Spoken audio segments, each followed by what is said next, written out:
as the game went on, just wore us down, took 4 and 5. Running back still using the ball game, and the quarterback's in his second year. And we said last week, if you run the flex bone, it helps to have an experienced quarterback. And Caleb Green is that experienced quarterback. 4 down linemen for the Yellow Jackets. Everyone in tight. Pitch coming out of the backfield of the slot. Right turns it up the middle. Into the pile. Looks to be about the 44-yard line. They'll stop the forward progress. That'll leave the Warriors about 2 yards short of the first down. Be 3rd and 2 coming up for Lamar. They can throw the ball a little bit. Usually the quarterback will take a snap and just stand up. They don't usually roll a whole lot or, as you'd say, drop back in the pocket. Now Bradbury looks to the sideline for the defensive play call. Middle linebacker. He's back there with Hunt Gonzalez, Venable, Zane Widener, and Rylan Jones. Those 4 down linemen in front of them. Looking to sneak up, try to blitz. And quarterback going to keep it straight ahead. Put the head down across the 45. Looks to be the 46. That's the yard to gain for the first down. And see if they give the... Be right at the marker, see what they want to do here. We hadn't seen many refereeing crews this year willing to measure. It's a long way across the field. And that is a first down for Lamar. They're at their own 46.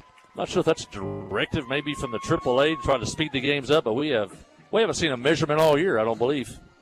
I know the coaches have asked for some this year and not been granted it.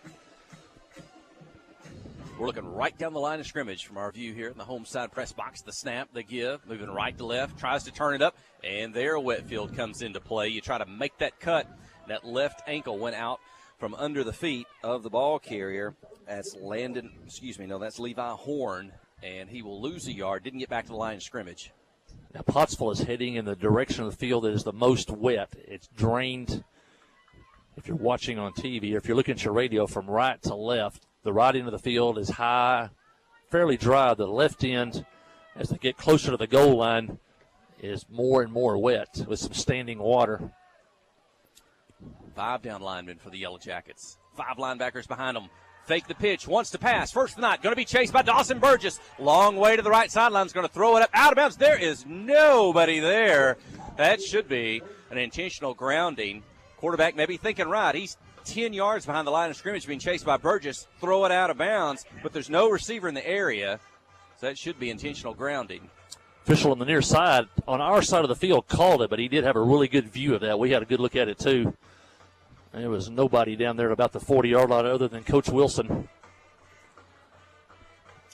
So this is, sometimes I get in trouble trying to explain the professional rule or the college rule or the high school rule.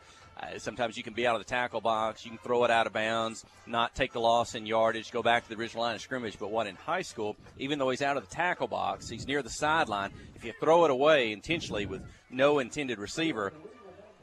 Yeah, I think he called it an illegal receiver downfield on that one, too. It lasted so long that one of those linemen got beyond the 5 yards or so that they're allowed to run down the field. So that one probably could have went either way.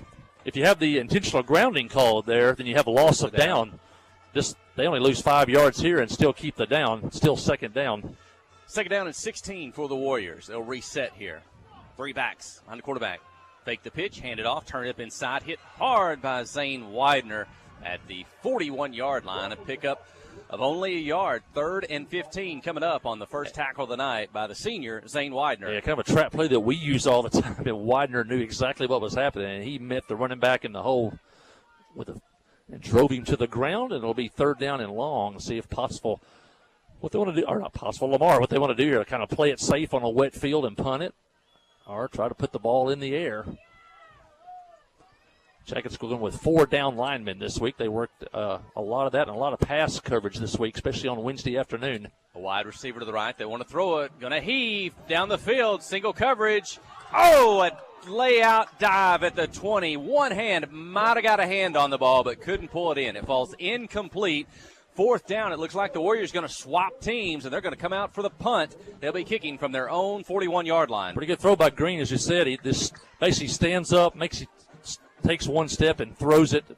The routes are mostly go routes, and he almost completed that one. The Yellow Jackets had double coverage out there, but not too close to the receiver.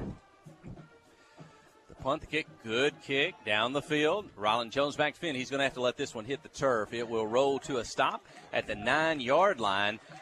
You know, I watched parts of the game last week from Provo, Utah, your call of the game with Coach Matthew Post. So I can't say how many punts were in that game, but I don't remember many punts at all since early in the season. These teams, this caliber, if they get it on the opposing side of the 50, they're going for it on fourth down. Maybe tonight with a wet field at their own 41-yard line, we do see a punt, maybe the right call there, but we haven't seen many in recent weeks. Well, you know, as the years go on, you see the offenses in high school football at every level getting so much more prolific. They see it's almost worth it to go on fourth down than to try to punt it.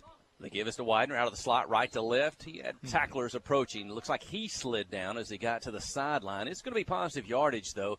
Zane's going to end up looking down at the sideline official, I believe, the 15-yard line.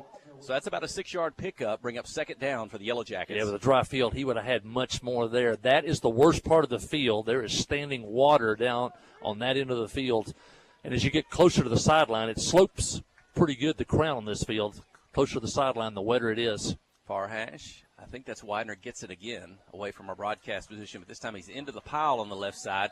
He'll be pushed back, but forward progress.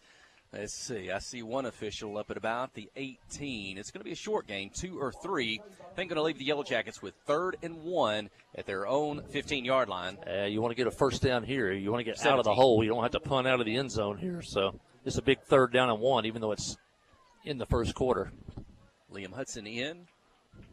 Eli Henson out. Liam's on the short side of the field. Quick snap. I think Dufresne kept it, pushes forward. He didn't need much. I've got an official at the 20. That should be good for a Petit Jean Fiber first down. And they get the Yellow Jackets away from the goal line, and maybe could it gives you a little more options when you open up that playbook when your back's not up against the goal line.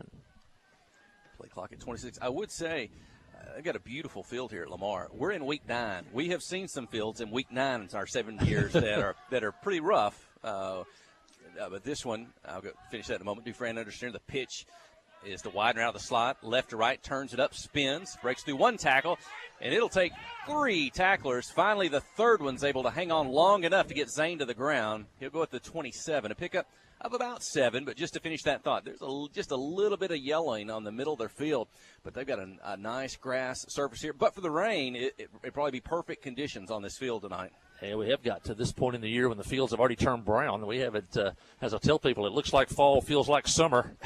But I hear that's going to change on Monday. So second down and 3 at their own 27. Widener in, motion out of the slot, but it's the give to Littell. He's to the left side, had a hole there. He's going to pick up the first down. He's across the 35, up to the 36 for the Petit Jean Fiber. First down. I think, especially on that end of the field and even most of the field, the play most affected was that play before that with Widener, that toss sweep that he catches the ball already at full speed. Really hard to make the sharp cut tonight with this field wet, especially on that east end of the field. That may affect that play tonight. That's one of the Yellow Jackets' bread and butter plays, that toss sweep at full speed. And then, you make the cut when you see the hole. Colton Warren into the ball game. It's the give to Hunt Gonzalez in the backfield, just left of center. Big pile up there. He'll get to the 40-yard line, a pickup of 3 out of the fullback spot. Second down and 3. Zach Hunt Gonzalez pushing the pile forward. Gets the Jackets 4 on first down.